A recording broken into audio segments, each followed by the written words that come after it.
Hello everyone, गेजन success point में आपका स्वागत है।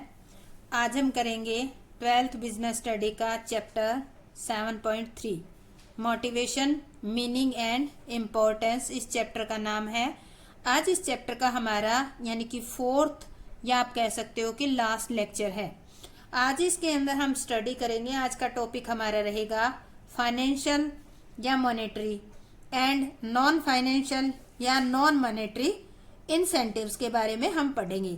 यानी कि अगर किसी व्यक्ति को मोटिवेट करना है तो देखो आपके पास दो तरीके हैं। पहला तरीका है आप वित्तीय या मौद्रिक टेक्निक अपनाकर व्यक्ति को मोटिवेट कर सकते हैं। दूसरा है अवित्तीय या अमौद्रिक जो टेक्निक है उसको आप अपनाकर व्यक्ति को मोटिवेट कर सकते हैं। पर इसमें से जो आपकी ये टेक्निक है फाइनेंशियल और नॉन फाइनेंशियल, यानी कि इसके अंदर से आपको कौन सी टेक्निक यूज करनी है, ये आपको एम्प्लॉय के व्यवहार को, एम्प्लॉय के काम को, एम्प्लॉय को जज करने के बाद ही चुनना है। अगर मान लेते हैं एम्प्लॉय की वित्तीय स्थिति कमजोर है तो आप व्यक्ति को मोटिवेट करने के लिए वित्तीय या मौद्रिक टेक्निक यूज कर सकते हो। और अगर मान लेते हैं व्यक्ति की वित्तीय स्थिति तो बहुत अच्छी है तो आप उस व्यक्ति को मोटिवेट करने के लिए अवित्तीय या अमौद्रिक जो मोटिवेशन की टेक्निक है आप उसका प्रयोग करोगे।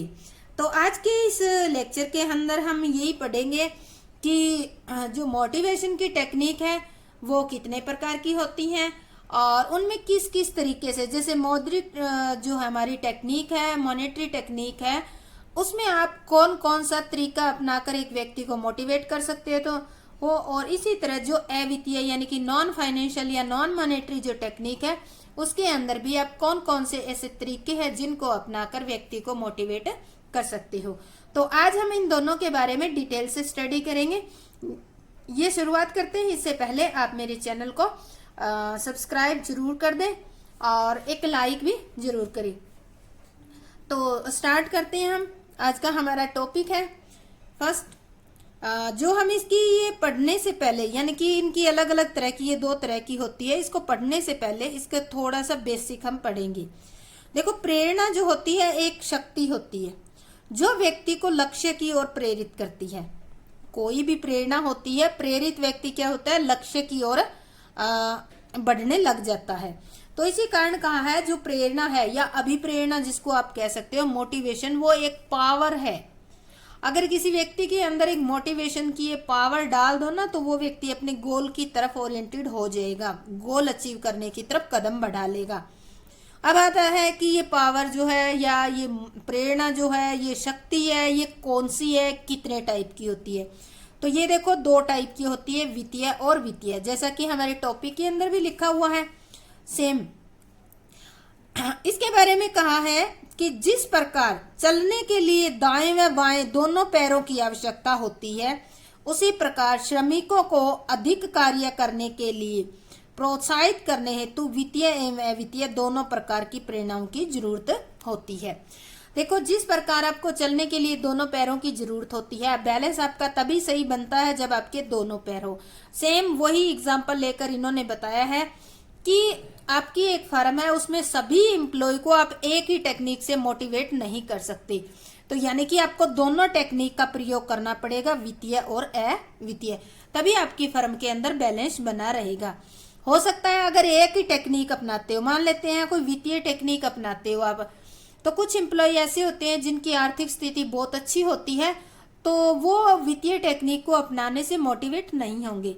दूसरा, अगर आप अवित्तीय टेक्निक ही अपनाते हो तो कई एम्प्लॉय ऐसे होते हैं जिनकी वित्तीय स्थिति ज्यादा कमजोर होती है, उनको सम्मान, शील्ड देना या सम्मानित करना उससे ज्यादा बेटर उनकी जो आर्थिक स्थिति होती है वो मजबूत करनी जरूरी होती है। तो इसलिए कुछ एम्प्लॉय अवित्तीय जो टेक्निक अपनाई जाती है उससे हो सकता है मोटिवेट ना हो। तो इस तरह से कहने का मतलब है कि अगर आपको फर्म में अपने एम्प्लॉय को मोटिवेट करना है तो दोनों टेक्निक को यूज करना होगा। जिस प्रकार एक चलने के लिए दोनों पैरों की जरूरत होती है तभी आप बैलेंस तरीके से चल पाते हैं, सेम उसी तरह से एक फर्म को आपको बैलेंस तरीके से चलाना है तो आपको वित्तीय और अवित्तीय दोनों टेक्निक जो है मोटिवेशन की उनको यूज करना पड़ेगा। तो चलो हम स्टार्ट करते हैं। पहली हमारी मोटिवेशन की टेक्निक है हमारी मौद्रिक, फाइनेंशियल और मॉनेटरी इंसेंटिव। इनको इंसेंटिव या प्रेरणा कहते हैं हम, ठीक है। वित्तीय प्रेरणाएं वे होती है जिनका मूल्यांकन मुद्रा के रूप में किया जाता है। इसके तो नाम से ही पता चल रहा है कि इसका मूल्य हम मुद्रा में कन्वर्ट कर सकते हैं। वित्तीय प्रेरणाएं कर्मचारियों की शारीरिक और सुरक्षा आवश्यकता को संतुष्ट करने में सहायक होती है। देखो हमने पढ़ा था अभी जो मास्लो की थ्योरी पढ़ी थी उसमें हमने आवश्यकता का क्रम देखा था। आवश्यकता के क्रम में दूसरे नंबर पे आती है ना शारीरिक और सुरक्षा की।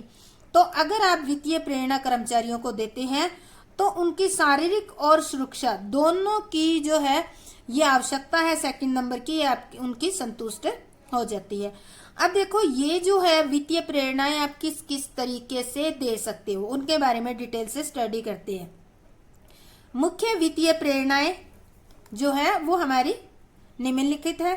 सबसे पहले नंबर पे आता है हमारा वेतन एवं भत्ते, जिनको पे एंड अलाउंस कहा जाता है। वेतन एवं भत्ते, पे एंड अलाउंस। वेतन एवं भत्ते प्रत्येक कर्मचारी के लिए मुख्य मौद्रिक प्रेरणाएं है। सबसे ज्यादा कर्मचारी इससे ज्यादा मोटिवेट होते हैं कि उनके पे बढ़ गई है, उनका अलाउंस बढ़ गया है। वेतन के अंतर्गत मूल वेतन, जो वेतन है यहाँ वेतन के अंदर क्या लेंगे, वेतन के अंदर मूल वेतन बेसिक सैलरी, महंगाई भत्ता तथा अन्य भत्ते भी शामिल किए जाते हैं। इसमें क्या होता है, प्रति वर्ष नियमित वृद्धि से कर्मचारी अभिप्रेरित होते हैं। अगर मान लेते हैं आपकी फर्म है, कर्मचारियों की प्रत्येक साल हर साल वेतन में मूल वेतन उनका इंक्रीज करती है, चाहे वो 1, 2, 3 जितने भी % करे इंक्रीमेंट दे रही है। और प्लस में भत्ते जो है जैसे जैसे हमारे देश के अंदर महंगाई बढ़ती जा रही है उसके अनुसार अगर भत्ते बढ़ाए जाते हैं तो कर्मचारी संतुष्ट रहते हैं और इससे कर्मचारी क्या होंगे, मोटिवेटेड भी होंगे। तो ये कौन सी टेक्निक है, मॉनेटरी टेक्निक की एक पॉइंट है जिसको एक फर्म अपनाकर अपने कर्मचारियों को मोटिवेट कर सकती है।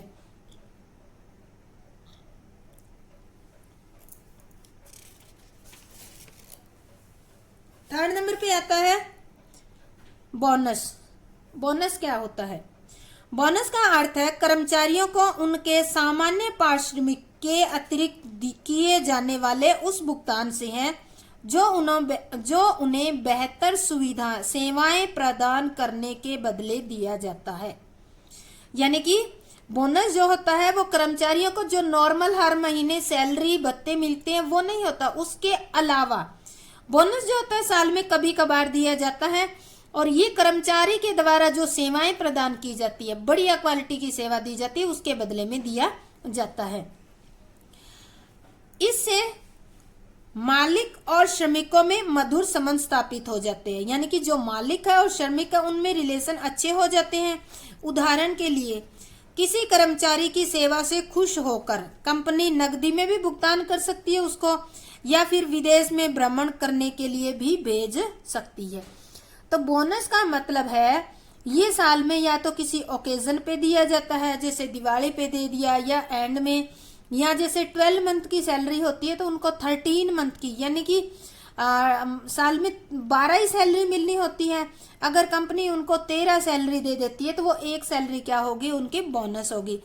तो ये सारा का सारा काम अपने एम्प्लॉय को मोटिवेट करने के लिए ही किया जाता है। नेक्स्ट आता है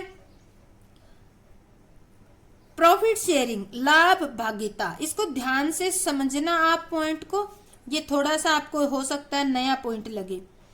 इस योजना के अंतर्गत कर्मचारी अपनी सेवाएं प्रदान करने के साथ साथ कंपनी की क्षमता पूंजी में भी भागीदार होते हैं। क्षमता पूंजी मतलब कंपनी की जो कैपिटल होते हैं उसमें पार्टनर होते हैं। यानी कि जो कर्मचारी फर्म में काम कर रहे हैं वो कर्मचारी कंपनी में पूंजी भी लगाते हैं, कंपनी के शेयर भी खरीद लेते हैं। शेयर खरीद लिए तो क्या हो गए, वो कंपनी के भागीदार भी बन गई। कर्मचारी अपने सामान्य पारिश्रमिक के अतिरिक्त लाभांश प्राप्त करता है। देखो कर्मचारी को काम करने के बदले क्या मिलता है, पारिश्रमिक मिलता है। और कर्मचारी ने कंपनी के अंदर कैपिटल लगा रखी है, ठीक है। कैपिटल लगा रखी है तो जो प्रॉफिट होता है वो किसको मिलता है? जिन्होंने कैपिटल लगाई है उनको ही मिलेगा, शेयर होल्डर को, स्वामियों को। तो जो लाभ होता है वो जो है लाभांश के रूप में, लाभांश वर्ड लाभ के लिए यूज किया जाता है। लाभ का जब कई टुकड़ों में बांट दिया जाता है तो छोटे छोटे टुकड़े को लाभांश, लाभ का अंश, तो उस कर्मचारी को पारिश्रमिक तो काम के बदले मिलती है और उसने कंपनी में पूंजी लगा रखी है, उसके लिए उसको क्या मिलेगा? लाभांश, डिविडेंड भी प्राप्त करती है। और देखो अब इसने कंपनी के अंदर कैपिटल लगा दी है, कंपनी का स्वामी तब इसके पास है, चाहे कितना भी हिस्सा हो, तो प्रबंध में भागीदारी भी होती है। पार्टिसिपेशन इन मैनेजमेंट, यानी कि जब कोई कंपनी की शेयर होल्डर की या स्वामियों की मीटिंग होगी तो ये कर्मचारी भी उस मीटिंग के अंदर शामिल होगा। उस टाइम वो कर्मचारी नहीं होगा, एज ए ओनर के तौर पे, एज ए मालिक, एज ए ये लगाओ कि शेयर होल्डर के तौर पर वो शामिल होगा। तो इस तरह से प्रॉफिट शेयरिंग भी कर्मचारियों को अलाउड करके या कर्मचारियों की करके कंपनी अपने एम्प्लॉय को मोटिवेट कर सकती है। इसके बाद आता है नेक्स्ट, सेवानिवृत्ति लाभ, रिटायरमेंट बेनिफिट। अब ये देखो इसके नाम से पता चल ही रहा है आपको रिटायरमेंट बेनिफिट का। कर्मचारी सेवानिवृत्ति के बाद के समय को लेकर चिंतित रहता है। कर्मचारी हमेशा चिंतित रहता है कि जब तक वो काम कर रहा, हाथ पैर चल रहा है, तब तक तो वो अच्छा खासा कमा रहा है। जब वो रिटायरमेंट हो जाएगा यानी कि बुजुर्ग हो जाएगा तो उस टाइम वो कैसे गुजारा करेगा, उस टाइम को लेकर चिंतित रहता है। यदि उसे इस समय के लिए आर्थिक सुरक्षा प्रदान की जाए तो वह अभिप्रेरित होता है। अगर कंपनी जो है उसकी रिटायरमेंट के बाद ये सुरक्षा सुनिश्चित कर दे कि वो बाद में भी वो सेफ रहेगा, उसका अच्छी तरह से गुजारा चलता रहेगा, तो कर्मचारी क्या हो जाएगा? मोटिवेट हो जाएगा। अब देखो इसकी सुरक्षा कैसे होगी, बुढ़ापे की सुरक्षा कैसी होती है, या रिटायरमेंट के बाद कौन से ऐसे बेनिफिट दिए जाए जिससे एम्प्लॉय को रिटायरमेंट के बाद भी किसी प्रकार की कोई दिक्कत ना आए। तो ये दो तरीके हैं, जिसमें पहले को हम कहते हैं प्रोविडेंट फंड यानी कि भविष्य निधि, और दूसरा होता है उपदान यानी कि ग्रेजुटी होती है। सेवानिवृत्ति के सबसे अच्छे लाभ है, ये दो ही जो बेनिफिट है वो हर एक एम्प्लॉय को मिलने चाहिए और ये सबसे बढ़िया जो है ऑप्शन है। अब देखो आपने ये तो देख लिया प्रोविडेंट फंड और ग्रेजुटी, पर अब ये होता क्या है? कई बार ये 2 नंबर के क्वेश्चन में आता है explain provident fund, explain gratuity, तो मैंने इनको भी डिटेल में लिखा है यहाँ ताकि आपको कहीं दिक्कत ना हो और आपका 1 नंबर का क्वेश्चन भी मिस ना हो। प्रोविडेंट फंड होता क्या है? भविष्य निधि। इस फंड में कर्मचारी के वेतन में से काटकर एक निश्चित रकम जमा की जाती है, यानी कि कर्मचारी की हर महीने की सैलरी आती है ना, उस सैलरी में से 10% काट कर कर्मचारी की इस खाते में जमा कर दी जाती है। मान लेते हैं कर्मचारी को 40,000 रुपए महीना सैलरी मिलती है, तो कंपनी क्या करेगी? उसकी 4,000 रुपए यानी कि 10% काट कर इस फंड में जमा कर देगी, तथा नियोक्ता यानी कि फर्म का मालिक या कंपनी भी अपना अंशदान करता है। और कंपनी भी क्या करेगी? जितना कर्मचारी का काट कर जमा किया सैलरी में से 4,000 कर्मचारी के जमा किए, तो कंपनी भी अपनी तरफ से कुछ रुपया इस खाते में जमा कर देंगे। सेवानिवृत्ति पर इकट्ठी रकम ब्याज सहित कर्मचारी को मिलेगी। अब देखो जब तक कर्मचारी रिटायरमेंट की डेट आती है तब तक इस खाते में कर्मचारी के भी 10% हर महीने जमा होते जाते हैं, और जो नियोक्ता होता है, मालिक होता है, वो भी जमा करते रहते हैं। अब जो ये जमा पूंजी है इस पर ब्याज भी मिलता है। तो जिस टाइम जो कर्मचारी रिटायरमेंट होगा उस टाइम इस खाते में से सारी राशि निकालकर ब्याज सहित एम्प्लॉय को दे दी जाती है, उसको कहते हैं भविष्य निधि। भविष्य निधि, इसके नाम से ही पता चल रहा है कि मान लेते हैं एक कर्मचारी है, वो 21 की उम्र में या 20 की उम्र में जॉब लग जाता है, तो तब से लेकर 58 तक की एज तक वो रिटायरमेंट होता है, तब तक हर महीने इस खाते में जमा होती है। और जो मान लेते हैं जहां पर भी वो नौकरी कर रहा है उसका कंपनी भी उसमें जमा कर रही है, तो इसमें काफी सारे पैसे इकट्ठे हो जाते हैं, प्लस ब्याज भी मिलता है। तो इस टाइम रिटायरमेंट के टाइम पर इसको बहुत सारा फंड मिल जाता है, तो इसको हम कहते हैं प्रोविडेंट फंड। इसके बाद सेकंड पॉइंट आया था हमारा ग्रेजुटी। क्या होता है ग्रेजुटी? ग्रेजुटी जो है कर्मचारी के द्वारा दी गई सेवाओं के सम्मान में नियोक्ता द्वारा दी जाती है। ग्रेजुटी वो अमाउंट होती है, मान लेते हैं एक व्यक्ति ने एक कंपनी में 20 साल तक नौकरी की है, ठीक है, तो कंपनी जब ये रिटायरमेंट होता है तो कंपनी इसको सम्मानित करने के तौर पर, ये सम्मान के तौर पर 20 साल के यानी कि 20 महीनों की एक्स्ट्रा पे दे देती है, यानी कि हर साल के पीछे 1 महीने की एक्स्ट्रा पे। और ये पे हर महीने साल नहीं दी जाती। जब रिटायरमेंट होता है तो मान लेते हैं कर्मचारी ने क्या किया, 20 साल तक जॉब की है, ठीक है, तो कर्मचारी को 20 मंथ की सैलरी दे दी जाती है। ये सैलरी 20 मंथ की करेंगे।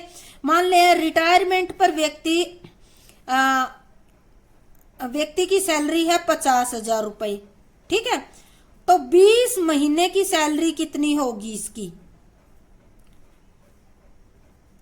तो ये देखो इसकी हो जाएगी